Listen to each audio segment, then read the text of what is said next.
Hey everyone, welcome to Top Tech Heroes. We've got a special guest tonight, Mark Slam Wisniewski. What's up, guys? What's up, guys? What's going on?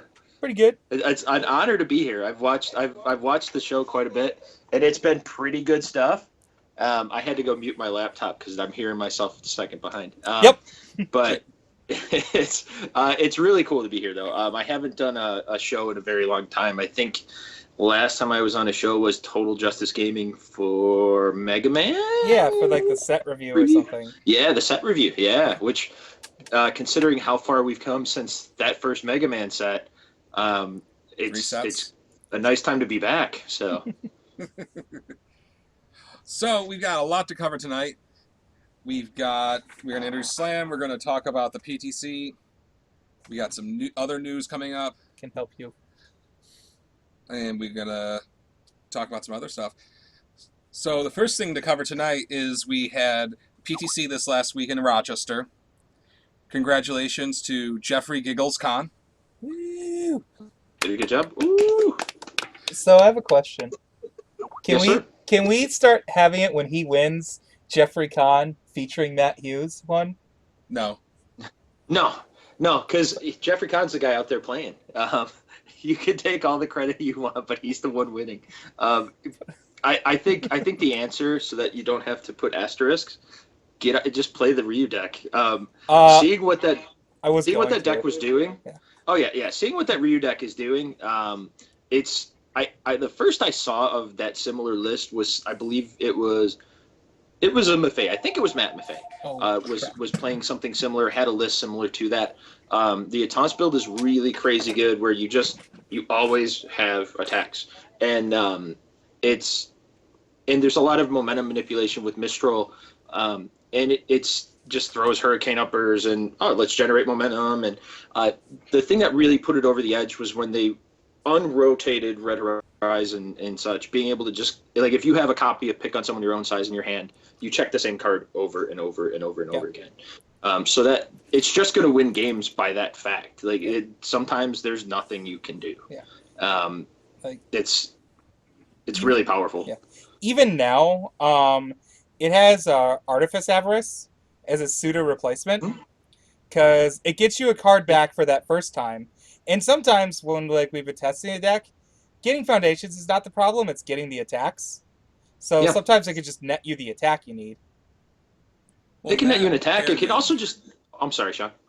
that paired with Summer Heat gives you a real nice Yahtzee effect. You play Summer Heat, check Yeah. that, draw two. There, Yep. there was a couple times this weekend he built 6 on turn 1 and then still had 3-4 cards in his hand. That's depressing. Yep. Great format. Fate of your UFS. The, it's really strong though. Ryu, just from the beginning, Ryu as a character, even if you go outside of this build, like I joked about, I called it room 1704 Ryu or something like that. I think it was 1704 was the room number. Mhm. And it was a Ryu deck I had built at Worlds last year, just out of like cards. This is right when we first got the promo. I just built it out of cards that I had sitting around the hotel room and didn't drop a game with it all weekend, just using like rain flushes and like Yeah, random crap I found sitting around the hotel. yeah, I think Just I because saw that that. Oh yeah, and it's just because that, and I ended up fine tuning it. And Danny Fung ran a similar build in Michigan this past year, Mhm. and I was, I believe, top four with it. Ryu's really good, and if you have momentum generation or some way to cheat attacks, where you have to cheat your hand size. Whenever you're a smaller hand size going for aggro, you have to have something that sets you apart. Like with Natali, it's being able to pitch to try and find an attack, to fish for more attacks. With Ryu, you have to find a way to take advantage of that check. And if it means playing extra attacks and not being afraid of twos and loading up on rain flushes and finale Rossos, you do it. It's you have to overcome your hand size a little bit, because it's harder to draw that mad aggro hand as a six-hander. But like with the Etance build, if you have a copy of Etance and you can go, or as other people call it, Etan Celis, if you have just a copy of that, can turn into 3-4 attacks by one card. Yep. So that's the easy way of cheating your hand size in a way. Yeah. The big thing I liked about Ryu, because Etencelas was one of the attacks I've been just trying to break ever since it came out. Hurricane Upper happened to be the other one, which is why I enjoyed building this deck so much. And Yeah, why I think Jeff likes it so much, because he knows I've always talked about wanting to make those cards really good. And the best part I like about him actually is his form, because it allows you to flush Ettencelluses that you put in with Mistral's combo out of your Yep. momentum to pick them back up again. Yeah, I mean, Yeah. Cells has been really good for a good minute here. Ryan Field built the Cells deck with Bomb Man not too long ago, Yep. where he just chained the 4 mid for ones, except with Bomb Man, you're going to take 27 if you decide not to block it. And when you're looping Cells and they're all coming in at 7 speed, Yep. they become an issue to block even for a deck with as many foundations as it can play. Which, that was the second place deck, just talking about it real briefly, was Kevin Broberg's Felicia. I mean, that deck is the quintessential 7 hand size air aggro deck right now. Play a million billion foundations, get some moves in there, plus it still has Nevos as an option to kill you on your opponent's turn. Yeah. Yep. And I mean, it's also is a really good card. Like we talked about Bomb Man, we talked about Ryu. The other one that's really big is Lilith, with water, and the ability, like, one copy of Itance turns into like 3 attacks. It's so It's you have insane. Itance, you pick up an attack, you're Lilith, so it does 1 or 2 damage, something like that. On the next attack, you pick it right back up, and then you put it down again, and you grab another attack. So one attack becomes like 4. Yeah. It's and in water builds, they take advantage of improved design, where they just pitch cards to improve design, so that you're floating this +1 damage across the board, +1, +2, +3, and all you need is enough attacks to get through it. And Lilith lets you cheat and pick the Itance back up from the card pool and play it again, and grab more attacks. And as long as you're floating like those +1s, if you're playing like a Shiranui no Mai build, I know one of the guys from Vegas who won the St. Louis PTC won with that build. Marcus Singleton has had a lot of success. He's topped a bunch of stuff with it.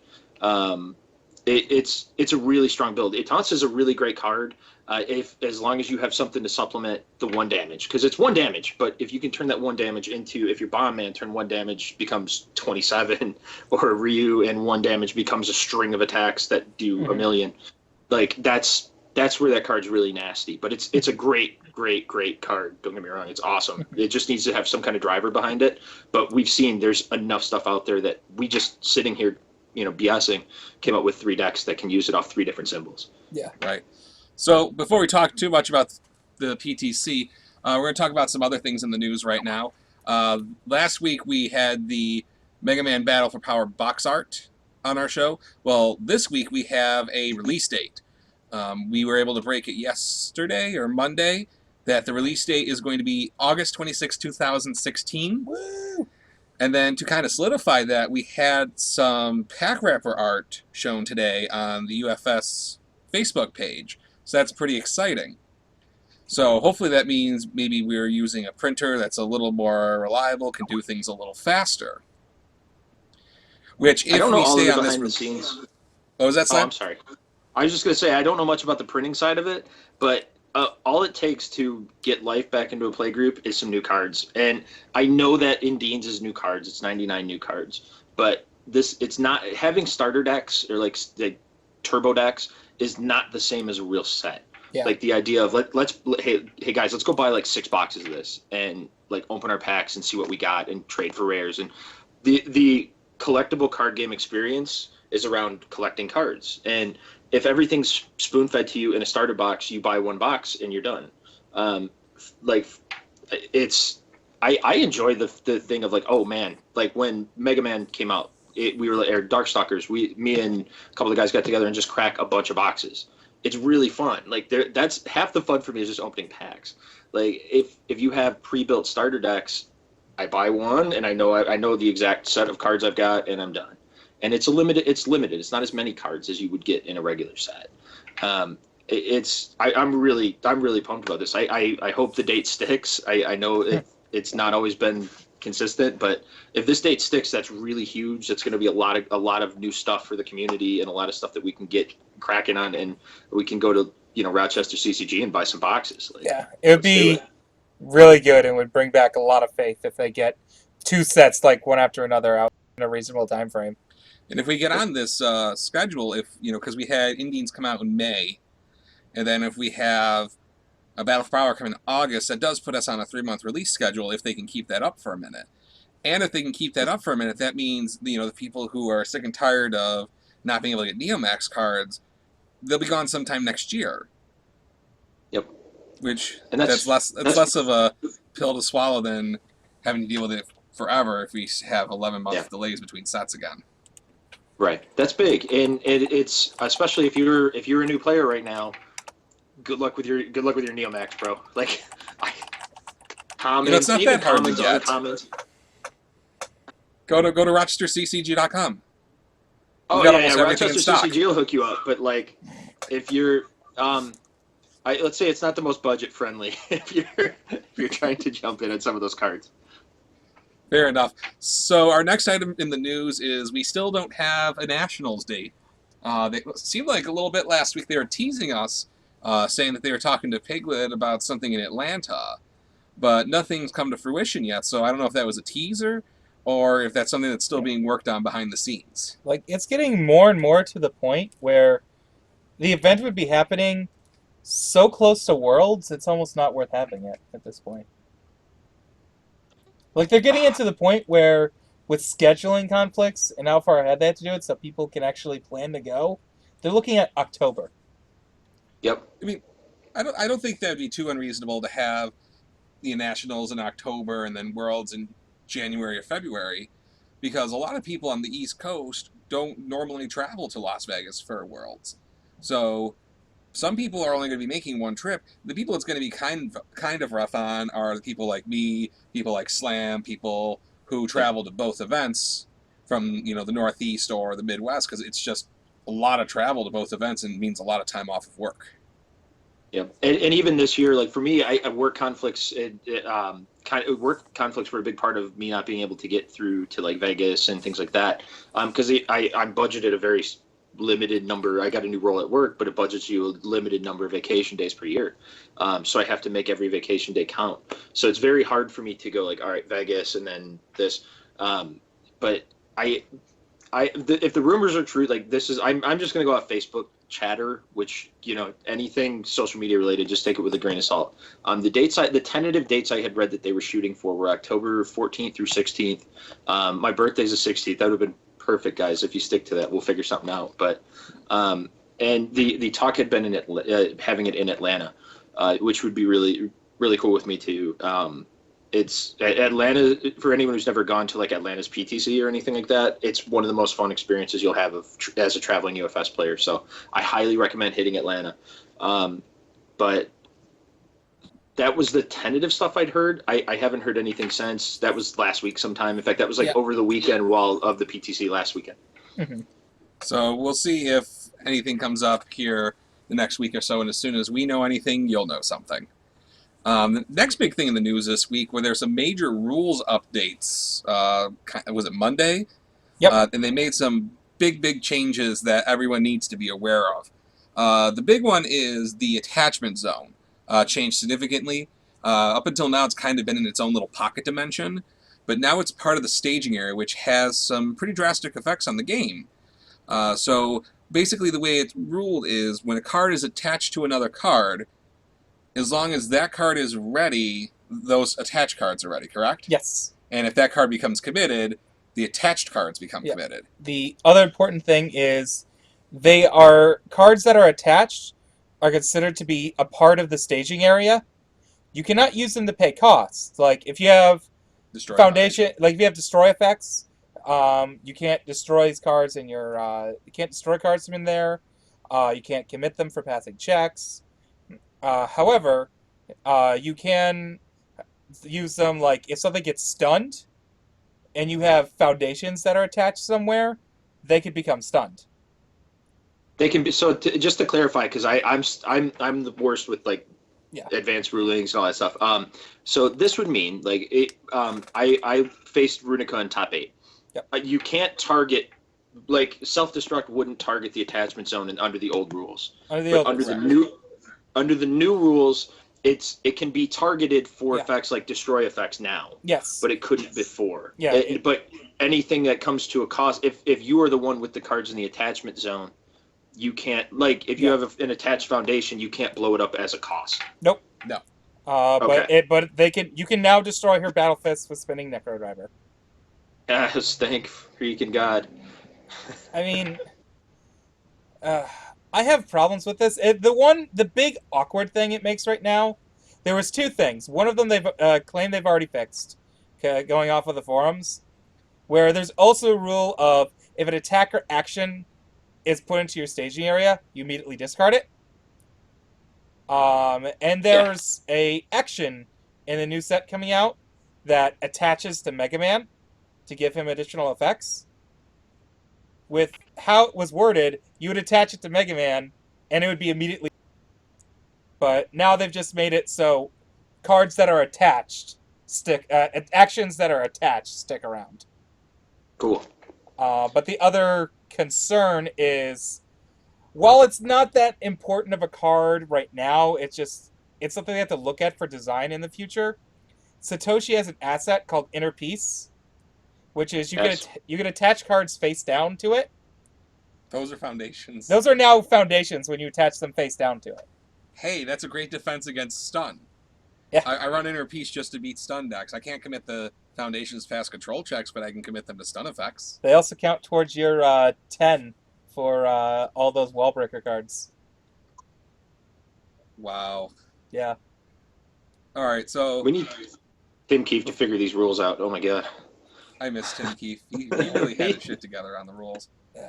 So the other effects that changed, powerful multiple keywords now work with replacement effects.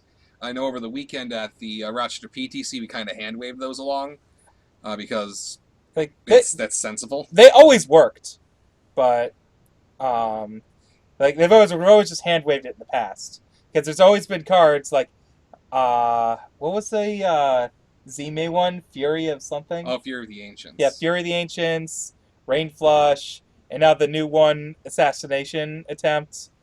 Outright Key. Yeah, Elright Key. So now they've all been formatted properly, so they actually work. Instead of before, where multiples game text isn't printed on the card, so we just hand waved it and let it go by, and now it's actually correct. Now I have a question. Yes. Because I'm this is some rules stuff that I was unsure of. I remember, and this is gonna I don't this is I don't know if we want to save this for when we get a little deeper into the Rochester PTC, but there was a really cool deck from Andrew Force that was using a card to now did they change the way multiples function as far as like No. What is the card? Graven Castle? No. No, that Multiples stayed the same. always have and always will copy everything except the text box.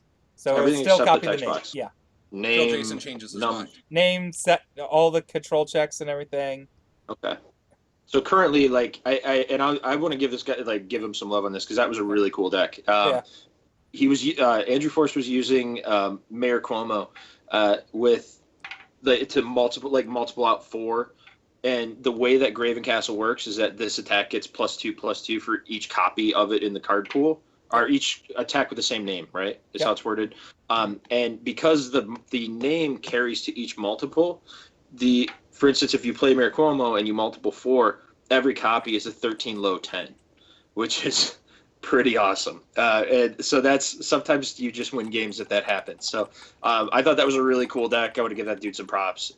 It didn't top, but it's something that very easily could have. And if it gets in the tops, it's all matchups. So it was a really cool build. And I was curious if that still worked because that was a really cool interaction and could see some play going forward too if there's no changes to rules beyond that. Yeah, there was no change to that at this time, so that deck is still good. However, we did have an interesting question here in the chat regarding the attachment zone. What happens when a copy of Battle Fist gets flipped by World of Indies? Presumably, it would just become a face-down foundation. But it's still in the attachment zone. I think it's a So it would face-down be foundation like- in the attachment zone. But It you would be can't something use it you to could pass stun, control right? checks. Yeah. It's just something they can It's just stun sit out. there. Like it sits there to get stunned and count towards 10 or count towards cards like Udstad Beam. Now, what it can do though is if you have your opponent's attack, like if they're playing a Flying Fortress Buster, and it says if it deals damage, your opponent has to destroy a ready foundation. Yep. You can destroy a ready foundation in your attachment zone. Otherwise, it's just Yep. trapped in the attachment zone forever. How do you feel about this, Sean? The attachment zone? How the attachment zone changes. How do you feel? I'm not sure why we have an attachment zone. I think That with the new changes. with the new change, just- the attachment zone basically. I think I'm certain this is all just speculation. I haven't gotten to actually talk to any of them, but I think they did this because someone decided, either Jason or a collective people, that you couldn't interact with Battle Fist, and that was a no-no. Kind of like how unblockables are a no-no. So it was changed just because of that. But it just seems weird because the set just came out. It was assumingly play tested, and her and Battle Fist were designed with the idea in mind that these Battle Fists are not going to be able to be touched. So it's not that strong. It's not like it's I Lion think Stance or anything insane like that.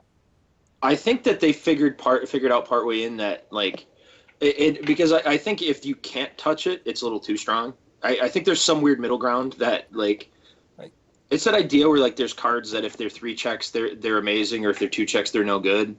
Like, and I feel like the Battle Fist attachment zone stuff is going to be in that area where like I don't think this cripples her by any means. I think she's still really good, but like it just opens up the door to like self destruct really. And because she's gonna get a Battle Fist every single turn, like she can form for Battle Fist. So if you destroy it, she I'm just gonna gets spine sweep the shit out of them. yeah. You have to spine sweep the shit out of them, but like if you do, she can still form and get them back every turn. So like it's well, she's got to shuffle them back into her deck Mhm. in order to get them back. yeah, but it's I think that I think she's going to be fine. Like, I think she's really strong. I think she controls pace really well. She's people have to sideboard some more asset hate. Yeah. Like, it's I mean, there's one thing we didn't talk about with this change in the attachment zone is while Runika's Battle Fists can be destroyed, they can now also be Tamayosa'd.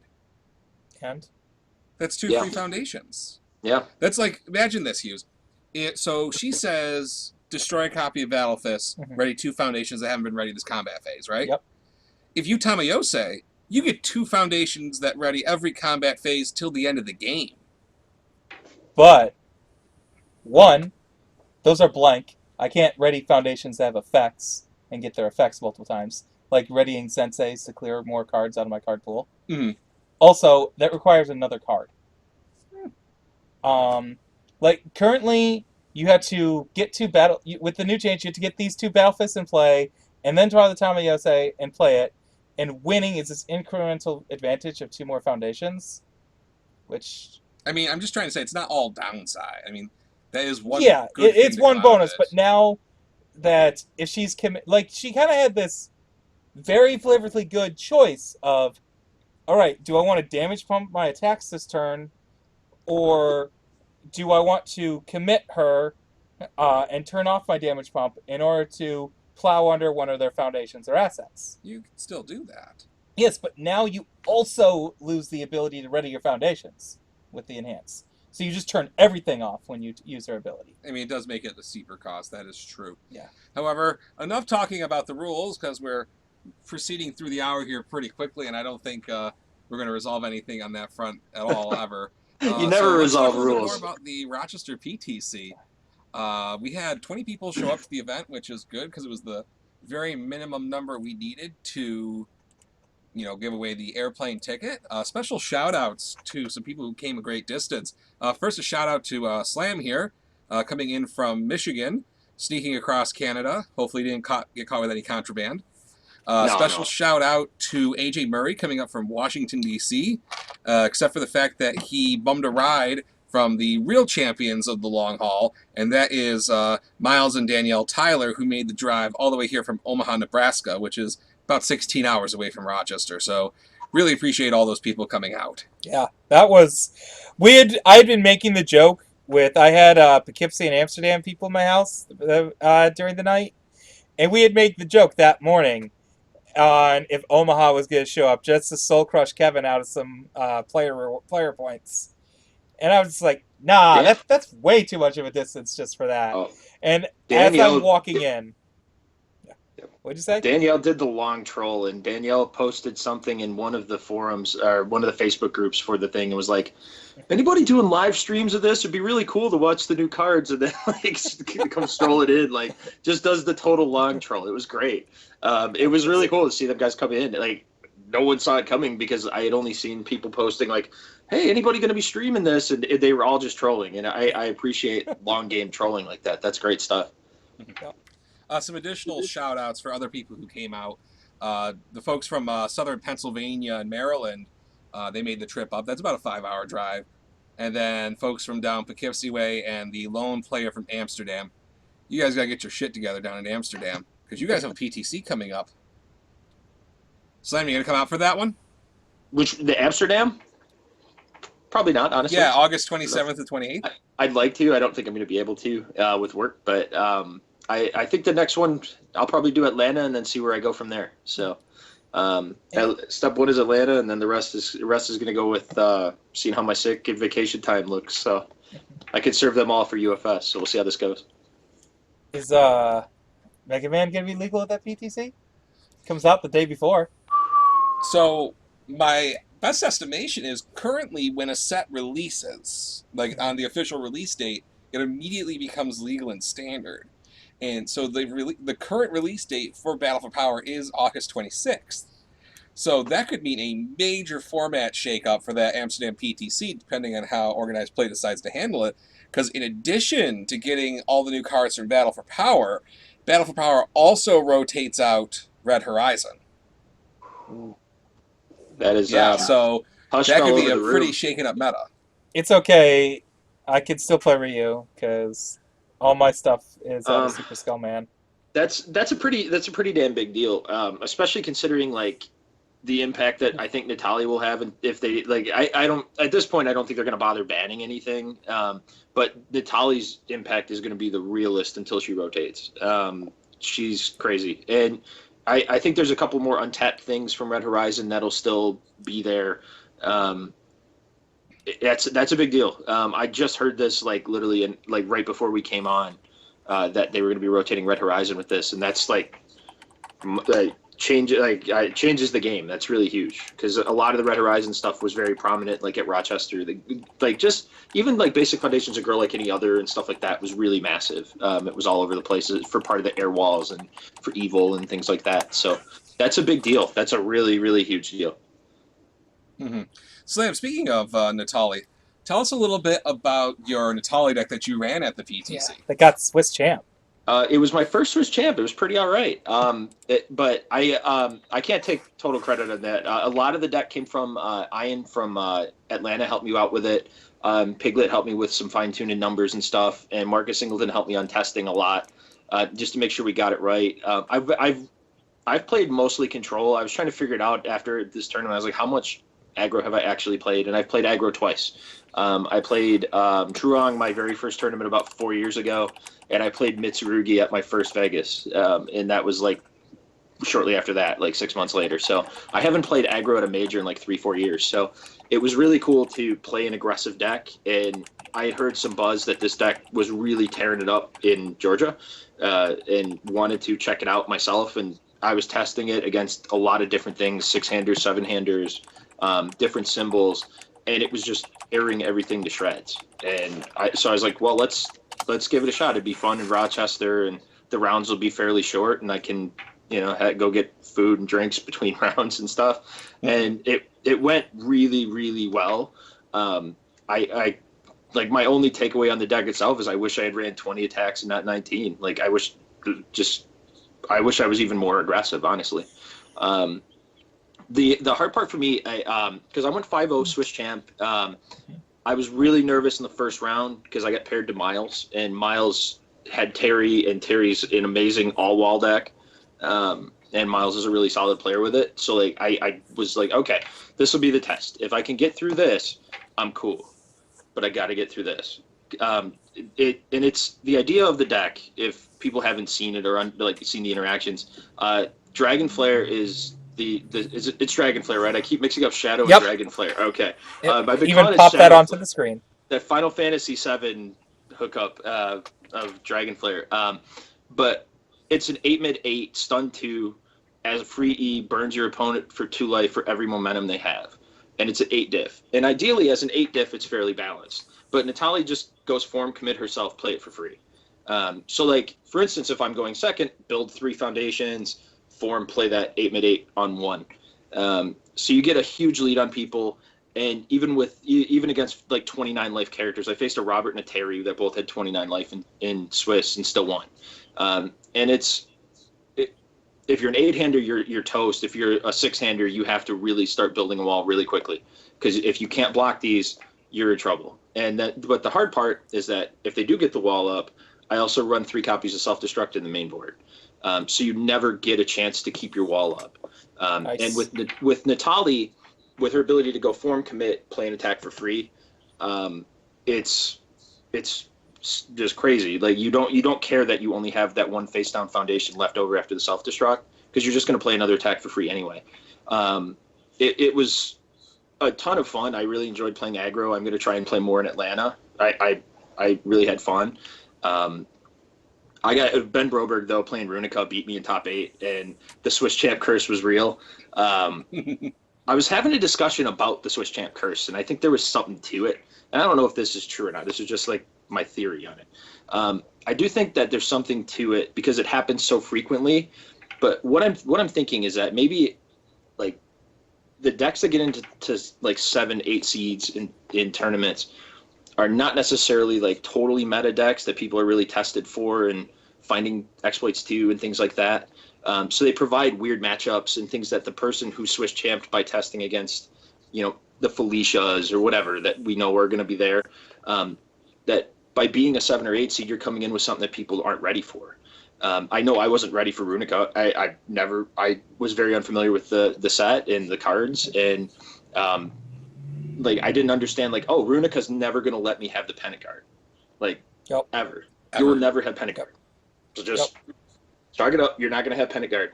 And when I go to self-destruct, and at the time, this is the old rules, I couldn't take out the Battle Fist. It put me in a really weird spot. And I think that's probably what happens. That would be my guess, because there's a lot of times a big meta deck doesn't sneak in at 8, or it doesn't feel like it does.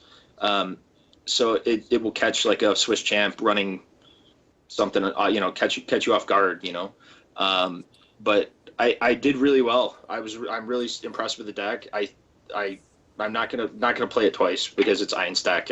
It's his. But it was really fun. It's really good. I think if Red Horizon wasn't rotating in 2 months, that Natalia needs to get banned.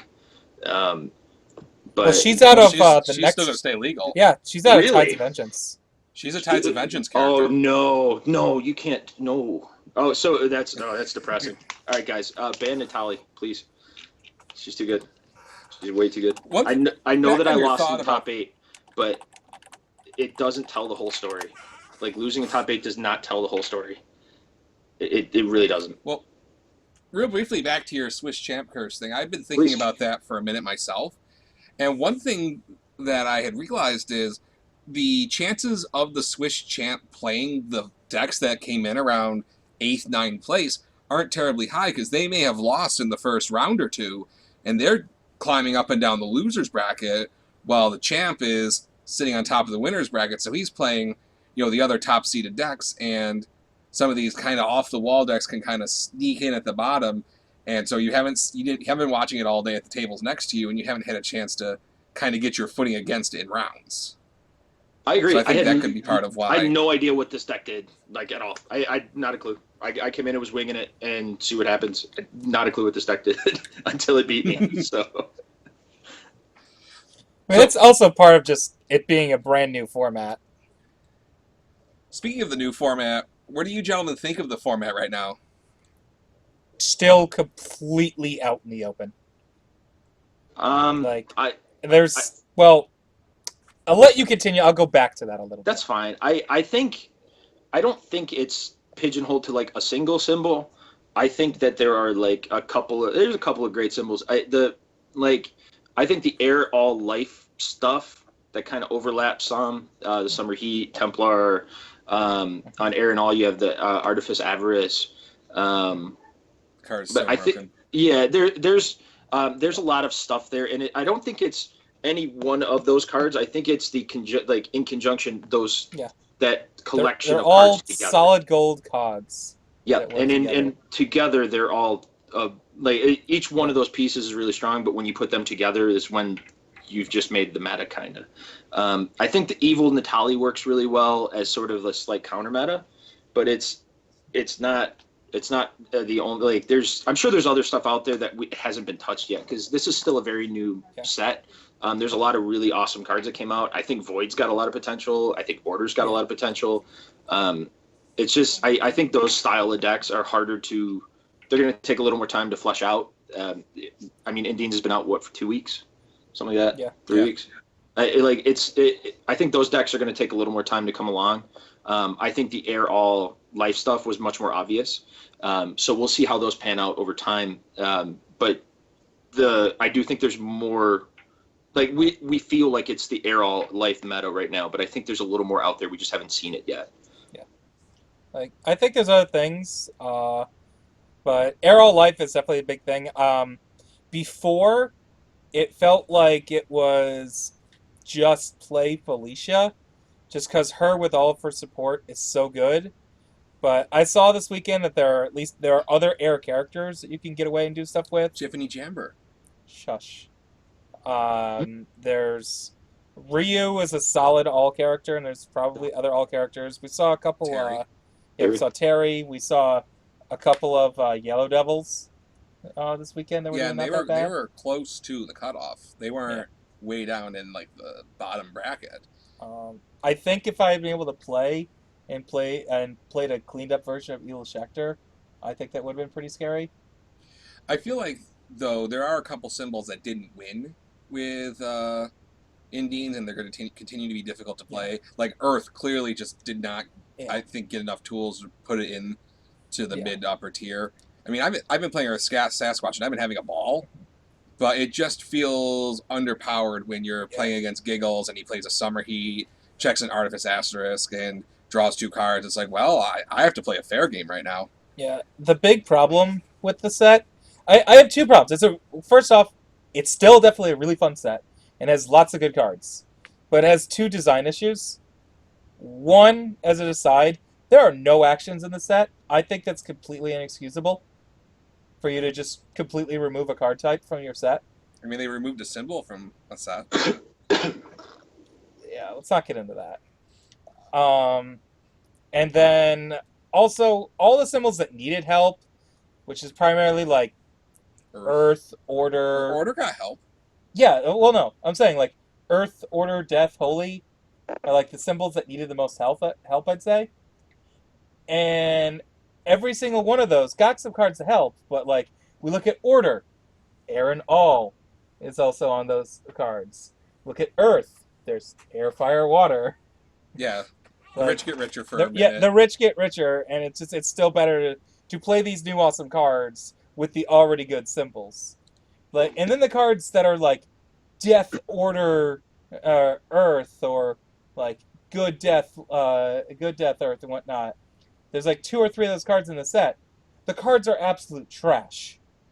Like they needed to be like Summer Heat or Templar level-esque cards in order to help those symbols. Do we really want to print more Summer Heat-esque cards, though? No, I mean at the power level, not what it does. I mean, I want some sort of power level, just like something to help them compete. I mean, I think the biggest thing that's going to help those symbols compete, and I know we don't like to talk about bannings very much, but Summer Heat needs to go. I mean, you don't like talking about bannings. I like talking about bannings every day. Well, I hang out with Kevin. He hates talking about bannings. Kevin hates a lot of things that are right. Well, I'm glad he's not here tonight. That's why I'm saying it tonight. I hope he's in Boston right now listening to this. Sam, any other thoughts on the format before we move on to the next topic? Not totally. I'm still wrapping my head around Natali being a Tides character. It shows how long it's been since Tides came out because I totally forgot that she was a starter. I just want to give some love though. Jay Clark, the Super Natali Bros. We were really tearing it up. He played the fire build of Natali, kind of doing the same thing.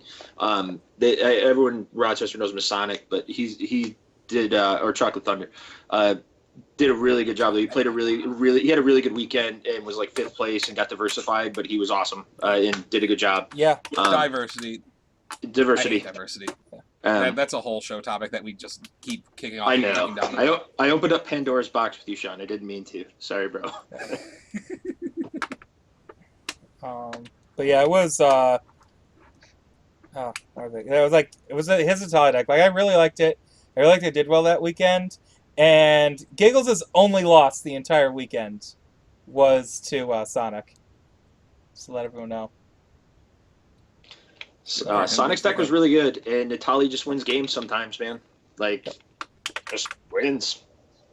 And I think everybody in Rochester should be prepared to get their poop packed in probably for the next couple of months by that Natali deck that Sonic's been playing. So have fun, guys. Hope you got your Celestial Beings and somehow can block 8 speed moves on turn 1 and turn 2 on turn 2.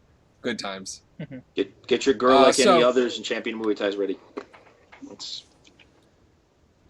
So our next segment we usually go to is Do You Know the Rules? However, we are actually in the tail end of resolving the rules question from last week. We will have an answer for you next week because that question is actually still under review.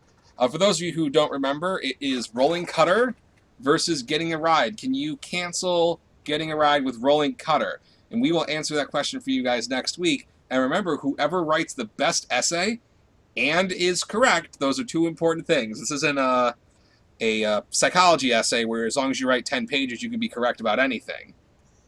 So you got to have the correct answer, and it's got to be in a way that's understandable and easy for people to read.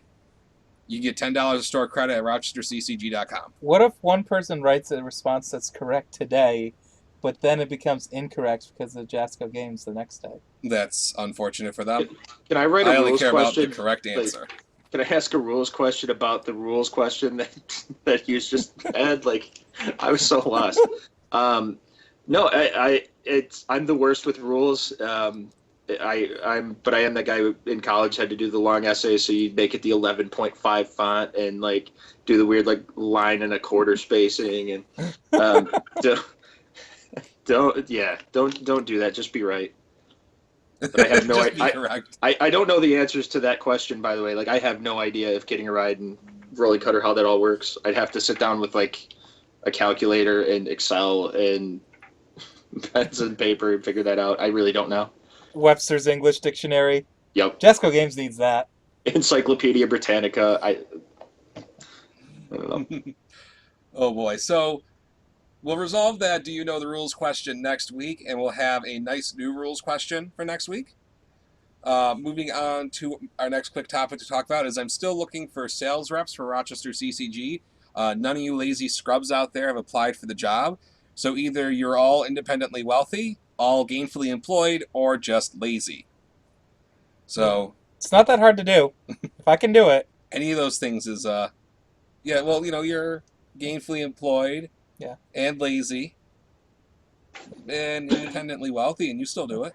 The trifecta. That's lazy, So independent. once again, if you are interested in selling UFS to your local stores, where you earn a commission on everything you sell, plus get special employee discounts on Rochester CCG items, give us a message after the show because we'd really love to have you because we really want to grow, particularly in the Northeast and the Midwest. Yep. Our upcoming event schedules, we got a lot of really exciting stuff coming up. We've got the Reading PTC coming up June 25th to 26th at Matrix Cards and Gaming in Reading, California. That is going to be an interesting tournament because California really likes the super fast bop meta. I would not be surprised to see Natali do very well at that event because that's kind of one of their things is the Natali style deck. Hypothetical question. What happens if an entire tournament is literally all the same character? Well, what'll happen is everybody will get cut who has the same character unless they played in rounds and things get super duper fucked up. And only one of the decks can make it into top cuts, and since everyone gets eliminated, the winner will be the last deck standing. We should do this to screw with them and make them do something about diversity. That should be They will never next do week's anything about Do You Know. diversity. Next week's Do You Know the Rules question. What happens if an entire tournament is one character? Do you Just know like the rules? everyone decides Natalia is strictly the best character and everyone just wants to play Natalia. Then Garrett Brett's going to show up playing himself from a different format and somehow become the champion. I don't think she's the best character. I think she's really strong. I think there are answers, but you have to Yeah. To beat that deck, and you have to get a really good build of some kind of speed hate early. If you don't have speed hate, or she's holding revoke, you're in trouble. It's if you can keep her off the pennant guard. That was Runica's advantage with me, was being able to just keep me from ever having the pennant guard. Pennant guard's Yeah, you really huge. spine sweep the shit out of her. Yeah. Yeah, I yeah. found out. I found out on Friday when I played in the our casual event that Panic Guard has a second ability. Oh, I used it quite a few times. In conjunction with like revoke and things like that. When you have a pennant guard in play, you know that, okay, if I need to shut off one thing, I can either do this via pennant guard or I can do it via revoke. And it gives you a weird tempo control-y vibe, even I guess a traditionally super aggressive deck. And it was really helpful and I use the art quite a bit. I know, like, I'll just use one specifically. Miles went to hit me with a reversal curse splat, and I had the pennant guard ready, so I reversed or I responded and pitched a block and canceled his reversal. And that's the kind of stuff that the pennant guard's really useful. You just have to pick your spots for it, because obviously if you know like the pennant guard's going to kill him, just blow up the pennant guard and use it to get Natalie going. If you know you don't have it, it's better to just save it and just keep it defensively, because it can be the difference between winning and losing. Like it stops multiple and stuff like that. Like, or no, it's not. Is it responses and it's just responses? But No, it stops enhances too. I believe. Is it enhances? I don't remember. Yeah. But as a person who played it and used it like 3 times last weekend, I don't remember what it does. But it's really powerful, and it's gonna save your bacon in a lot of cases. So. It does hit enhances and response on actions or asset cards. Actions So or attack cards. Attack cards. So Guys, action does keep it up. stop spine sweep the first time. Yeah, it's really strong. Don't people forget that it has an R, and that's a really important R to not forget. Use the R. Keep your pennant guard until you're ready to like really punch him in the mouth, or like if you're going to replace it immediately the next turn. Like, you always want to have a pennant guard. It's really, really strong. It gives you, and like I said, in conjunction with revoke, it gives you a weird level of control for such an aggressive character. So the next event after the crazy California PTC is going to be probably one of the biggest PTCs of the year, the Atlanta PTC, July 9th and 10th. I know Slam's planning to be there. I'm planning to be there. Kevin's planning to be there. Hugh's got to work. Well, Welcome to having a job. I mean, I could technically take off, but I'd rather work, I think. Just work, make the money. So that's going to be a big deal. I think if we somehow get to 50 or more people, they should just make that the national event. Surprise, nationals. Yep. But that probably won't happen. The following event after that is the Amsterdam PTC, August 27th and 28th, which we talked about earlier could have some interesting implications with the release date for Battle for Power. We'll have to wait to see how that sorts out, and as soon as we know, we'll let you guys know. Man, and I gave up my box already to get Giggles his birthday present. Well, Then the set actually came out. Hmm. That's what I get for being nice. So, that pretty much wraps up everything for tonight. We'll talk a little bit about what's going to be happening next week. We're going to be doing a question and answer special. We haven't done that here in a minute. So, for those of you listening, those of you who like us on Facebook, ask any question about UFS, and we will try to get you an answer for next week. We will also be taking questions live during the show from the chat. Yep. No top 5 for Kevin this week because he's in Massachusetts. So I guess we could do Kevin's top 5 reasons for being in Massachusetts, which is work, work, work, work, work, and work. So it was work, work, work, work, and beer. Beer. That's a great combo. And then we're also going to have the rules answer for Do You Know the Rules, and a brand dandy new rules question. So before we call it a night, Slam, do you have any final thoughts about being on Top Deck Heroes or things been going on? It's really been nice to be back, honestly. Like I haven't talked in a long time of like in a public circle about UFS since really like Total Justice Gaming, and it's been fun. Like I really enjoy being on here talking the game. If you talk to me in person, I don't shut up about UFS. So I'm always down to chat it up. But I really appreciate what you guys are doing for the game and trying to grow it and make it better. Like if we're critical of Jasco or UFS or the game, it's only because we care. Like if we didn't care, we wouldn't be on a show talking about it. So I hope that any criticism, they don't take it as a slight and just take it as we just care and we want to see the game get better. That's all it is. So embrace the criticism and be cool with it. We care about the game. We like Jason. We like the game. Like we just want to see it grow. Mm-hmm. That's a true story. I don't think any of us would be here doing what we do if we didn't care about UFS. So I think, and I've said this probably for the last couple weeks in a row, I think we're going in the right direction. I'm very confident we're going in the right direction.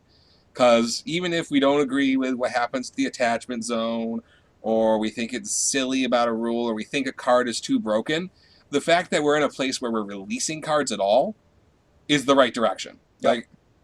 Like the ship could be sinking, and as long as we're releasing cards, that is a better direction than we've been in the last 11 months. Well, I mean, if the ship's sinking, we might lose our product, and then the set doesn't come out. Don't talk. That's like the one thing that hasn't happened yet. What, the boat sinking on its way from China? Yeah. It's like the only thing that hasn't happened to it. That is the most negative outlook. How can you say that? We can't lose these cards in the Chinese waters. I've been keeping track of like all the things that have gone wrong. I mean, Godzilla hasn't attacked the mainland. Wrong country. It's Japan, racist. Well, no, you see, Japan is the island. China is the mainland. I'm just being a troll. Wow, I hate all of you. That's okay. And I guess on that bombshell, we'll call it a night. We'll see you next week. Bye folks. Thanks for having me, fellas.